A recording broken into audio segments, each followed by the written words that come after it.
Je suis allé voir John Wick chapitre 4 et c'est terrible! Autant je n'avais pas beaucoup accroché au premier et au deuxième, mais un peu plus au troisième, autant j'ai beaucoup aimé ce chapitre 4. Pour moi, le film est très bien équilibré, on a des enjeux clairs et assez importants pour les personnages, on développe beaucoup plus l'univers et les dynamiques entre les organisations, on a un méchant qui a de la gueule et super bien tenu par Bill Skarsgård, il y a de la tension. Mais surtout, cette fois-ci, le gros point fort du film sont clairement les scènes d'action. Les créateurs ont mis la barre très haute. C'est bien filmé, c'est bien monté, il y a des prises de risque d'un point de vue mise en scène et cascade, c'est créatif. On nous propose des scènes de fou, des cadrages de fou, des combats de fou, avec en plus la présence de Donnie Yen dans un rôle à sa hauteur, mais surtout avec un respect de ce que ce performeur peut faire en termes de chorégraphie de combat. Ici, pas de cut intempestif pour nous donner un semblant de rapidité, non. Nous avons droit à de longs plans de chorégraphie qui laissent toute la place au jeu de ces acteurs. Et c'est ça que je veux voir dans un film de baston. Autant j'avais aimé un film comme Matrix car il reprenait par moments l'esthétique des films d'arts martiaux hongkongais avec tout ce que cela demandait en réalisation et en performance physique de la part des acteurs, autant ce John Wick chapitre 4 fait pareil mais un cran au-dessus avec encore plus de respect, de créativité et même de l'humour.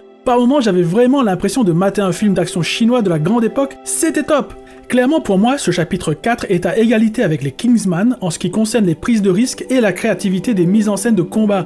En termes de points noirs, je n'en ai pas vraiment en fait. C'est un film d'action pour les amateurs d'action et ils seront grandement servis. Même si certaines scènes d'action m'ont semblé un peu longues, je suis rentré dans le jeu car c'est l'esprit de la saga John Wick, de l'action, de l'action, de l'action. C'est une attraction à sensation forte, même si dans ce quatrième film, l'action est grandement bien contrebalancée par une histoire plutôt prenante. Avec le recul, je trouve que la saga John Wick tient plutôt bien la route. Alors, elle était un peu hésitante au début, mais les films se sont améliorés d'opus en opus en donnant un but clair au personnage principal. En plus, l'histoire de John Wick fait écho à l'histoire de Keanu Reeves, ce qui rajoute une dimension émotionnelle plutôt forte. Bref, je vous le conseille si vous êtes un amateur de films d'action parce que vous allez en avoir pour votre argent, ou si vous voulez voir Scott Adkins en mode le pingouin.